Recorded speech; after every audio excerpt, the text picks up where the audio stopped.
in terms of the Constitution of Zimbabwe, Section 299 and Section 301 gives Parliament the powers powers of oversight over the implementation of government policies. They sort of provide an M&D framework in terms of monitoring government projects and programs in terms of implementation of government works. However, there have been questions that have been raised in terms of the effectiveness of that M&D framework, especially interrogating that Section 299 and Section 301 of the Constitution of Zimbabwe. So would also interrogate the effectiveness of the M&E framework as provided by the Constitution of Zimbabwe, and also want to interrogate the inclusiveness of the policy-making system. How inclusive is it in terms of consultation with other diverse stakeholders that are involved in the economy, the implementing agencies and the receivers and the beneficiaries of government projects and programs? To what extent is the lack of capacity in terms of the implementing agencies? Do they have enough staff or the institutional framework to support the implementation of government policies and programs? These are the questions that we are asking, and we would want to hear your reaction in terms of the first question that you asked. Are we asking the right questions? Is there really an issue here, or we should be looking at other issues? Also, we are going to undertake a comparative analysis of practices in other countries with regard to policy formulation and implementation. We'll also be looking at best practice as alluded by the World Bank, the IMF, the Open Budget Initiative in terms of policy formulation and policy implementation. And also we are going to review the policy documents, namely the economic plans, the various economic plans from the 1980s up to date, the national budget statements, and the sectoral policies, the industrial policies, the mining policies, the agricultural policies, and the national strategy. We have a stake in this because we have seen a lack of policy implementation affecting the industry quite considerably. And therefore, we believe that it is the right question.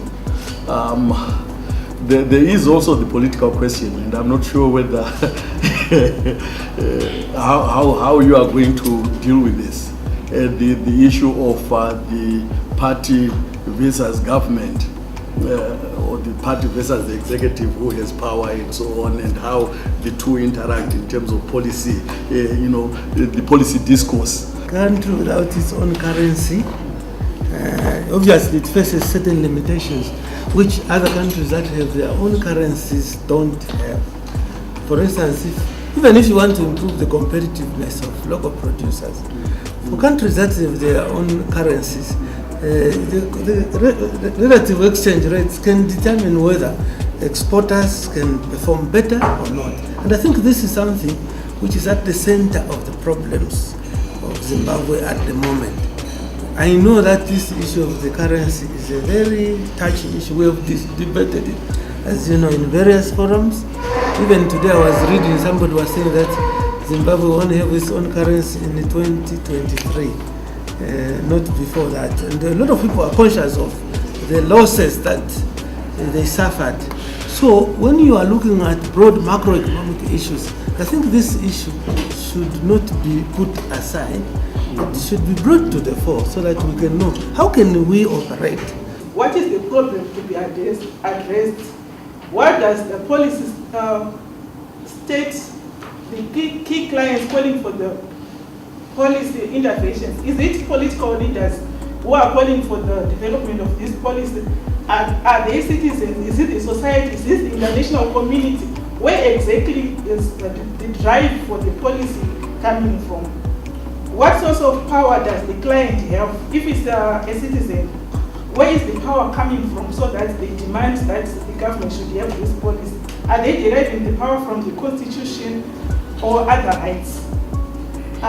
What was the event? It was a series of events that was a catalyst for the action. So these are some of the questions that we want addressed in the situation analysis.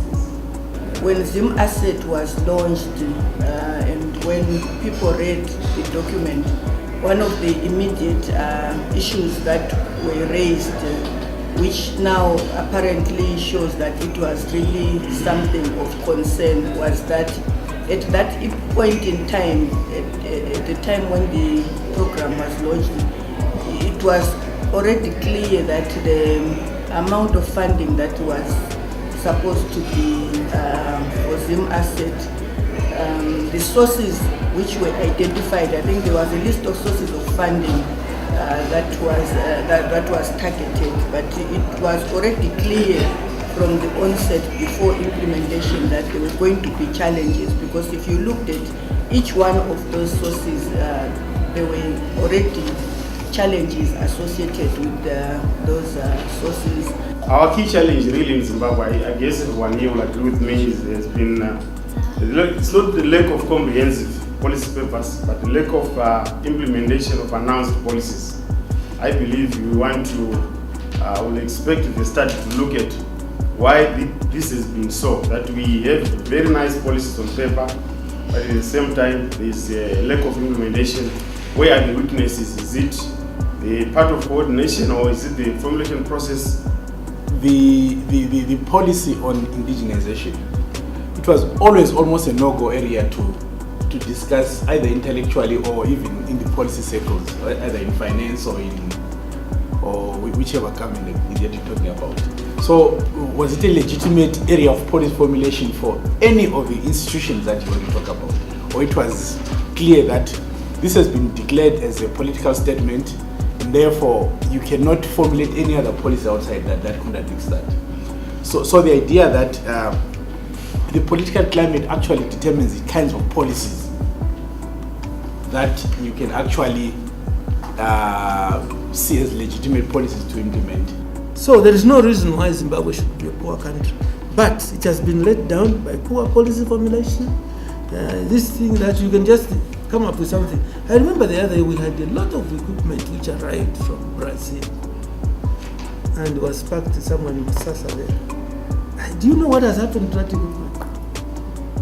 I understand the Brazilians were willing to bring even more, but they just said cancel it because we can't continue to overexpose ourselves to something which we know will not yield the expected results. Policies, even plans and everything else since 1980. And we always say, oh, there was no political will to implement. Maybe that's not where we need to start from. We need to start from the idea that political environment also influences the type of policy that you formulate. It breeds in some sort of self-censorship into the areas that you can actually go or not go. From the various policy plans that we as government has put in place, we have partially achieved our macroeconomic, our objectives. So what the question now is, was the macroeconomic formulation process that we undertook as Treasury, or the implementation processes that we did, were they up to scratch? So we would like the research or the study to address these issues. We also find out that in the case where the ministry is going out to consult, priorities are being raised.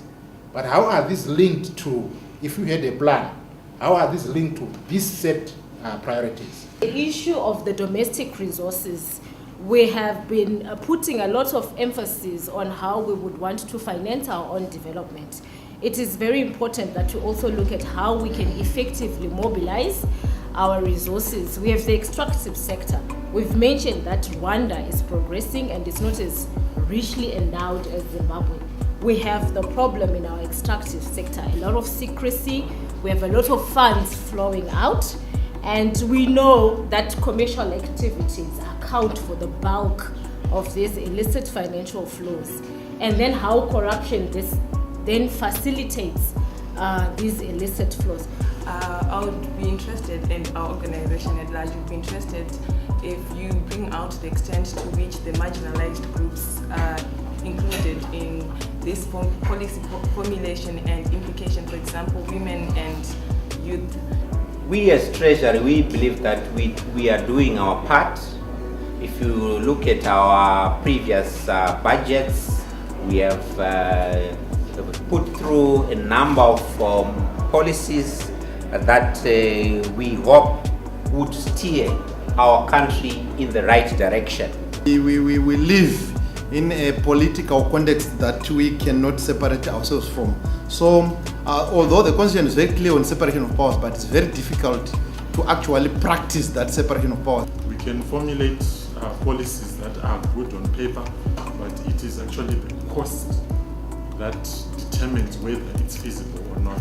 Yeah, we're talking about a non-partisan national vision, because I think 2030 has been mentioned. We've had all these policies, medium-term policies, etc., but they've always tended to come from a particular camp, and because of that, there is no buy-in from the other camps that will be there. So to me, the first thing is we need a national vision that has the buy-in of all stakeholders. We are not sure where we want to go. We are not sure what we want to achieve. So if there is someone, a new person in the political office, they will come and change everything. That's why we see a new minister will come with a new body, a new minister will come with a new interpretation of what the policy is all about.